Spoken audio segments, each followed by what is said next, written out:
由關可維同大家睇天氣。高空反氣旋今日為華南沿岸帶嚟炎熱嘅天氣。本港今日大致多雲，間中有陽光。同時，一股西南氣流今日為廣東沿岸帶嚟驟雨。葵涌至到沙田一帶錄得超過10毫米嘅雨量。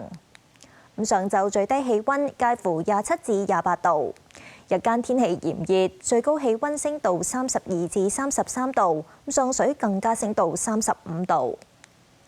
高空反氣旋會喺未來1-2日為華南沿岸帶嚟炎熱嘅天氣，而西南氣流會喺今個禮拜剩低嘅時間繼續為廣東沿岸帶嚟幾陣驟雨。截至下晝5點，天文台錄得氣温係介乎27.8至32.2度。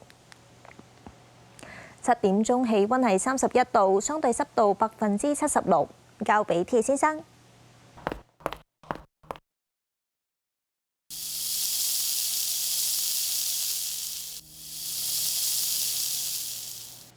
預測大致多雲，有幾陣驟雨，最低氣温係大約28度，日間部分時間有陽光同炎熱。市區最高氣温大約32度，新界再高2-3度，吹和緩西南風。隨後1-2日有幾陣驟雨，日間短暫時間有陽光。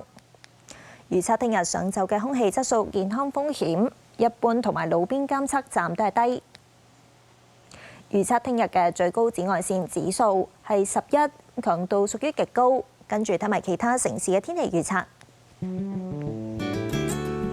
廣州雷暴，澳門明朗，深圳多雲，廈門多雲，台北多雲，天津、北京天晴，瀋陽雷暴，首爾落雨，上海天晴，杭州落雨，南京多雲，武漢多雲，大阪多雲，東京多雲，曼谷雷暴，吉隆坡、新加坡雷暴，雅加達落雨，胡志明市雷暴，馬尼拉雷暴，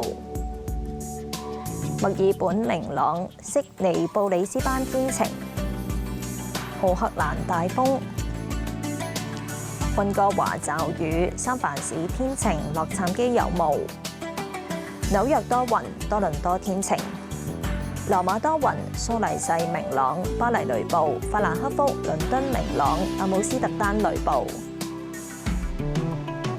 天氣先講到呢度，拜拜。